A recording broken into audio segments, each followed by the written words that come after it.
తమకు ఆన్లైన్లో డబ్బులు పంపండి, మేము క్యాష్ ఇస్తామని చెప్పి డబ్బులు వేయించుకునే అపరిచిత వ్యక్తుల పట్ల అప్రమత్తంగా ఉండాలని కాచిగూడ ఏసీపీ జగన్ తెలిపారు. ఓయూ పోలీస్ స్టేషన్లో ఏర్పాటు చేసిన సమావేశంలో ఆయన మాట్లాడుతూ తార్నాకలోని హెచ్పీ పెట్రోల్ బంక్లో ఏప్రిల్ 5వ తేదీ సుమారు రాత్రి 10 గంటల సమయంలో బంక్లో పనిచేసే సర్వీస్ బాయ్ వద్దకు వెళ్లి ఒక గుర్తు తెలియని వ్యక్తి వచ్చి తనకు 20,000 అవసరం ఉన్నాయి, ఆన్లైన్లో ట్రాన్స్ఫర్ చేస్తే నేను క్యాష్ ఇస్తానని అనడంతో అతను 20,000 క్యాష్ ట్రాన్స్ఫర్ చేశాడు.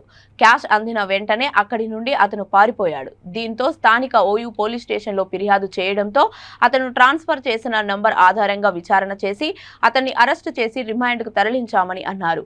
ఇలాంటి వ్యక్తుల పట్ల బంకు యాజమాన్యాలు, వ్యాపారస్తులు ఎవరైనా అప్రమత్తంగా ఉండాలని సూచించారు. 4 రోజుల కింద తేదీ 5 తారీఖు నాడు ఏప్రిల్ ఈ నెల 8:30 గంటల సమయంలో రాత్రి ఒక వ్యక్తి మన Indian oil petrol pump Tarnaka చౌరస్తా దగ్గరికి వచ్చేసేసి హరిహరిగా వచ్చేసేసి ఒక అతని సర్వీస్ బాయ్ని పిలిచేసేసి నాకు అర్జెంటుగా ఒక 20,000 కావాలా, నీకు కమిషన్ ఇస్తాను, నెట్ క్యాష్ ఇచ్చేస్తాను, నాకు అర్జెంటుగా ఈ నెంబర్కి ట్రాన్స్ఫర్ కొట్టు అని చెప్పేసి హరిబరికి చెప్తే అతను కమిషన్ ఏదో డబ్బుల గురించి ఆలోచించుకొని ఇమీడియట్గా అతనికి ట్రాన్స్ఫర్ కొట్టడం జరిగింది. అతను క్యాష్ నెట్ క్యాష్ ఇస్తానన్న డబ్బులు ఇవ్వకుండా పారిపోతూ ఉంటుంటే ఆ సర్వీస్ బాయ్ ఎవరైతే ఉన్నారో అతను వెంబడించి అతని వెహికల్ని పట్టుకోవడం జరిగింది. అయినా ఆగకుండా అతను వెహికల్ చాలా స్పీడ్గా తీసుకోవడం వల్ల అతనికి గాయాలైనవి. అతను భూమి పైన రాక్కుంటూ అతన్ని అట్లాగే పరిగెత్తడం వెహికల్ పైన పారిపోవడం జరిగింది. ఆ తర్వాత మనం ఏ నెంబర్ అయితే ట్రాన్స్ఫర్ చేసిండో ఇతను ఆ నెంబర్ ప్రకారంగా అతని ఒక ఇంటి చుట్టుపక్కల ప్లస్ అక్కడ అతని పరిసరాలు, అతని నేటివ్ ప్లేస్ అవన్నీ కూడా వెరిఫై చేయడం జరిగింది.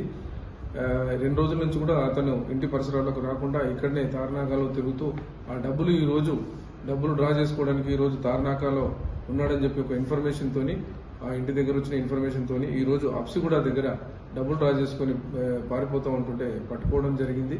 అతను దగ్గర నుంచి డబ్బులను, సెల్ ఫోన్ను అవన్నీ కూడా రికవర్ చేయడం జరిగింది.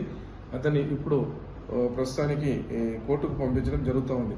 ఈ విధంగా ఇప్పుడు ఈ కొత్త అఫెన్స్లు పెట్రోల్ పంపుల దగ్గర ఆన్లైన్లో అమౌంట్ కొట్టించుకొని పారిపోయే విధంగా కొత్త అఫెన్స్లు స్టార్ట్ అయినాయి.